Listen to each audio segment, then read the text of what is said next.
What's up guys? It's Scooter ni Vic. This is something from Gilay na classic. So sa mga may hilig ng classic, tulad nitong Fazio natin, bagay dito kasi mga helmet na classic talaga. Pwedeng half face, pwedeng full face, pwedeng modular, basta anything na classic. So itong Gilay na to is called the Atavistic. This is the second helmet na nilabas nila na classic. But this time it's more on the Rook or the ID Rocket. Parang ganun yung design niya, halos parehas doon. So, without further ado, unbox muna natin to. Alright, so unboxing. Ang kasama niya is ito. Yan. Meron siyang manual, saka keychain. O pink pa yung binigay sa akin. So, maraming kulay ito. Later on, discuss ko sa inyo. Tapos meron free visor. This is a smoke. Yan. Testing natin to ng actual, then magbibigay ako ng feedback kung okay ba siya or hindi. Alright, so dyan muna. Tabi muna natin to dito. Dito sa ating top box. Sorry guys, wala tayong studio. Dito tayo sa garahe. So guys, bago natin tignan itong helmet na to, ito yung certification niya ng safety. ECE R2205. So yung latest ngayon is yung 06. Pero safe pa rin naman to, pero yung pinaka-standard or pinaka-safety standard is yung 06. So makikita natin yan mga mura sa SMK, mga SMK helmets. Yun yung mga mura na R2206. Pero ito okay na to. Pang daily nyo lang naman, may assurance kayo na well protected kayo, then okay na tong 05. So lately marami na sila palang nirelease na kulay. So parang 5 or 6 lang yata yung first. Ang pinakamabili din is yung beige. And by the way, umorder na ako nito siguro 2 weeks ago, pero nagkamali sa size. Later on, I'll tell you more about it. Okay, so buksan natin tong helmet na to. So medyo makapal naman yung tela na itong bag na to. So at least it's good enough kung i-store nyo sa top box nyo or sa backpack nyo, or kung iiwan nyo siya sa motor nyo na nakahang lang. Okay, gamitin nyo to. So unang pinili ko is yung blue. Okay, kaya lang malaki. Masyadong malaki sa ulo ko yung XL. Which is medyo tricky ng konti. Ang napansin ko dito sa Atavistic is malaki yung niya. Siyempre malaking design niya, malaki yung shell niya. As full face, ganyan kasi pag classic, di ba? So yung padding niya, maluwag sa loob. So XL ako, I think that's 61-62 centimeters. So ni-return ko and then nagpalit ako ng large. Mas okay na to kasi one size down to eh. Nasa I think 59 to 60 centimeters ang size nito. Ang ganda. Ito yung glossy gray. So glossy gray, merong matte gray din nito. Okay, makikita nyo yung mga colors dito. Yan, makikita nyo yung mga pagpipilian yung kulay. Tsaka may mga bago din sila, pero hindi ko masyadong trip yung mga bago. Mas gusto ko yung mga solid, mga ganito lang, mga plain. So ang design nito, yan, classic na classic. Makikita natin dito sa may ring pa lang niya. Sobrang classic niya, no? Ang ganda tignan. Parang rustic or parang gold na medyo, alam niyo yung parang mga lumang-luma na. Yan, ganda ng design. And by the way, this is my first Gilay helmet. Matagal ko na nakikita tong Gilay, pero ngayon ko lang na-experience tong helmet na to. And this is not a sponsor guys, binili po natin to para personal use natin. Nice. Gusto ko rin kasing matesting, tsaka naghahanap talaga ako ng classic. Hindi ako makachamba ng mga Rook tsaka mga ID, medyo mahal eh. Walang discount. So ito at least, ang laki ng discount na nakuha ko dito. Mga gold accents niya dito, goods na goods. Tapos meron din siyang aluminum na air filter. And then ganun din, meron din to siya sa taas. Tapos yan, meron din dito sa baba, which is good, no? Meron siya dito. And may exhaust dito, may exhaust sa dito banda. Yan. May exhaust siya dyan. So may exhaust din dito. So para hindi mainit sa ulo, kasi itsura na ito mukhang mainit eh. Na ginamit niya suede na may halong leather sa ilalim. So expect natin na mas magiging mainit ito. Pero buti na lang may mga vents siya. So that is good. Tapos nandito, nakalagay yung mga certification niya. Yan, kita naman natin. Dito lahat. Yung sticker na i-check ng LTO pag nag-random checkpoint sila, at least DOT certified. Yan, nandyan lahat ng safety and certification, nakakabit na lahat dyan. Okay, ang ganda oh. Pati yung branding ng Gile at Avistic. Right? So, upon inspection, hindi siya ganun kabigat. Ang weight nito is around 1.4 kilograms. So, yun ang weight niya. So, the balancing, I think, tama lang naman siya. So, depende sa suot ko mamaya kung okay siya. So, intercom ready to. So, lahat naman na ata ngayon, intercom ready na. So, wala na tayong magiging problema kung saan mo sasalpak yung mga stickers. Yan, I think, lahat naman yan okay na. Pero kung ako, hindi ko to gagamitin na pang touring na helmet. So, mas maganda may dedicated. Kaya ito, gagamitin ko lang pang daily. So, dito, pang terno kay Bluey or kay Fashion natin, no. Binagay ko na rin gray kasi gray yung sticker na nilagay ko. So guys, ito, pin lock ready na rin pala to bago ko tanggalin yan. Tapos anti-scratch yung visor niya. Yan, quick release.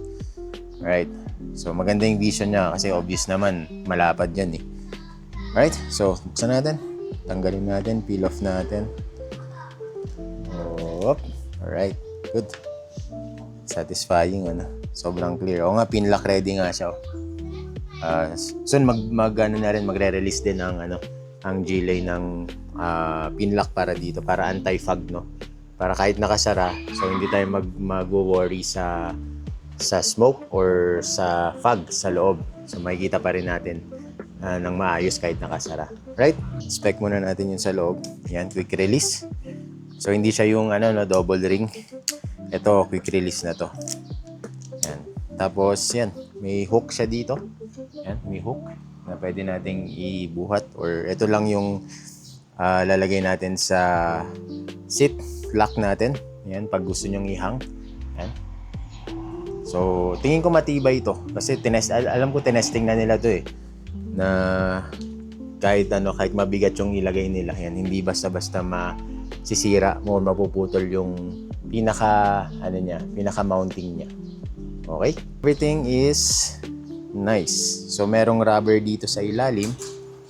And then yung opening niya, parang may stages yan eh. 1, 2, 3. So parang 3 stages, no? 1, 2, 3. 3 lang. Tapos may lock siya. Yun yung maganda dito, guys, may lock. May lock siya banda dyan. Yan. Ito yung lock niya. So hindi basta-basta halog to kahit medyo malubak yung daan. Right? Ang ganda tignan, no? Ang ganda ng clear. Siyempre, alam na natin yan na pwede maglagay ng shades sa loob. Yan, pwede yan lagyan ng shades kasi sa sobrang luwag niya, sa sobrang wide ng opening niya. Parang naka-half face lang dito eh. Kasi makikita yung mouth mo. Yun, yung padding niya is decent. Yan, makapal. Yun nga lang kasi yung space maluwag. Okay, maluwag nga lang. Kaya pumili ako ng one size down.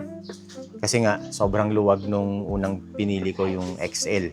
So, maalog talaga siya. Tsaka, yun. Alam natin, hindi safe pag ganun. Mas maganda pag ganito. Dito sa ilalim, makakapa natin yung dyan. Yung lalagyan ng speakers. So, meron dito. Kung intercom ready to, obviously, matatanggal yung yung paddings niya. So, washable na rin siya. Right? So, ang ganda niya. Ganda niya tignan. Ang linis tignan, ang classic looking, oh. Bagay na bagay dito kay Bluey. So ito para lang may idea kayo, no, kung ano yung itsura niya. Yan. Yan. Dapat alam niyo yung size ng ulo niyo, ha. Pero ako nag one size down ako. Okay, para saktong-sakto sa akin. So hindi yung sobrang luwag. Yan. Okay, goods na goods. So yung side, yan, sa likod. Tapos, other side. Tapos, itong harap ulit. Tunog niya, syempre kulong na kulong yan. Pag in-open nyo, the usual, the normal, no? Kung maglalagay kayo ng mic dito sa loob, I think okay siya kasi maganda yung niya eh. Maganda yung spacing niya dito sa mouth. So, pwede tayong maglagay ng mic dyan. Okay, pwedeng gooseneck, pwede rin yung ganito. So, gagawan natin ng paraan kung paano ito may mamount. Right? So at least nakita nyo na. Pogi, oh. Hapit niya, goods na goods. So ang gagawin natin, tetestingin natin to right about now.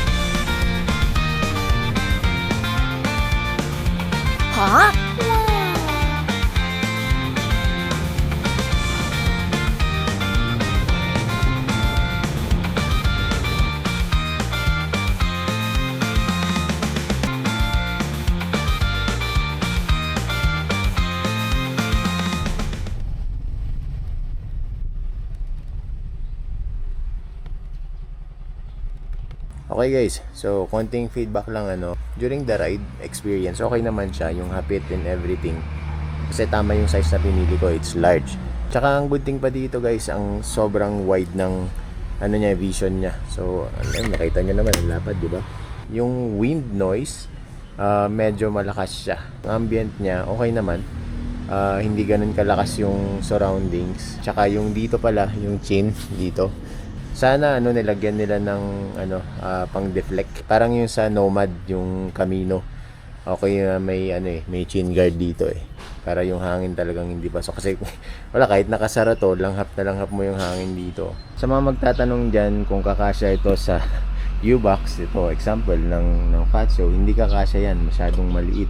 Pero dito sa mga top box na 45, yan, kasyang-kasya yan. 'Di ba? Kahit anong position yan, pwede. Diba? Malalaki pa yan, syempre. Okay, goods na goods.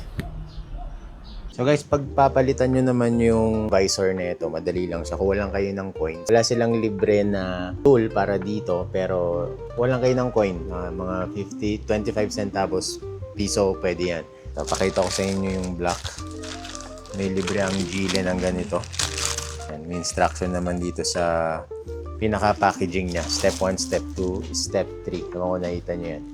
Hindi ko muna isasalpak to, pero pakita ko lang sa inyo kung ano yung itsura niya. So, basing it from Ada Actual, medyo parang dark siya. Pero testingin natin. Tingin natin dito. Oh. Okay. Medyo dark nga siya. Pag medyo, medyo hapon siya, kagabi na. Yan. Baka hindi nyo na makita yung surroundings nyo, lalo na pag mahina yung Yeah, pinlock ready na rin siya. Siguro maglalabas din ang Gile ng Iridium. Mas maganda pag maglabas sila ng ganun. I think mas babagay din dito. So I think magano pa naman yan Basta Gile, Matic, yan, maglalabas din sila ng iba't ibang klaseng visor na yan, mabibili natin.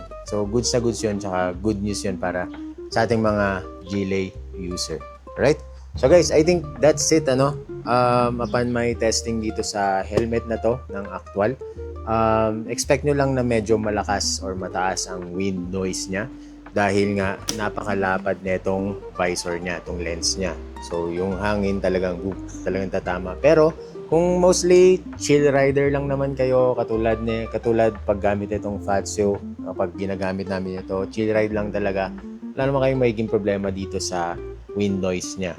Tsaka yan, nasa sa inyo na kung kaya nyo i-tolerate, wala naman problema yan. Tsaka yung intercom niya, hindi pa natin lalagyan kasi yan, wala naman tayong intercom ngayon. Soon, bibili rin tayo ng Gile na intercom pag may budget. Salpak natin dito, then pakita ko sa inyo kung paano, tsaka kung ano yung itsura, tsaka kung ano yung experience ng audio niya, kung malinaw ba or hindi. Yan, kasi pwedeng mag-music doon tsaka pwedeng makipag-communicate yan pag sa OBR, tsaka sa ibang mga kasama niyong mga riders. So overall, for the price of 3,699 or minsan nagti-3,400 pa yan. Pag minsan may voucher, then less than 3,000 ang presyo niya. So kung interested kayong bumili nito, nandyan sa link in the description or sa pin comments, nakalagay dyan. I-click nyo na lang, then you're good to go. Check out nyo na. So abangan nyo yung mga payday sale, 15/30, tsaka yung mga, ngayon October, 10/10. Okay, so pag November, 11/11, December, 12/12, and so on. Alam nyo na yan guys, sa mga umorder ng Shopee, Lazada, kabisado nyo na yan. So finally, i-recommend ko ba to? Definitely, kung naghahanap kayo ng classic na alternative sa ID Rocket or sa Rook na helmet or sa yung mahal yung Origin. So mga gandong klaseng style, mga classic talaga na babagay sa scooter nyo, mapa-scramble man yan or mga off-road na mga classic. Sa mga ganun, mga cafe racer, yan, bagay na bagay itong helmet na to. Pero para sa akin, mas bagay siya sa mga scooter, mga classic na katulad nitong Yamaha Fatso or mga Vespa, Lambretta, or mga ganyan. Basta yung mga sobrang classic tignan. This is Scooter ni B. Kung hindi pa kayo nakasubscribe, please do subscribe to this channel. And then like, share, and comment na rin kung may gusto kayong tanungin or sabihin. Always ride safe and always wear safety gears. Ingat kayo guys. I'll see you around. Goodbye.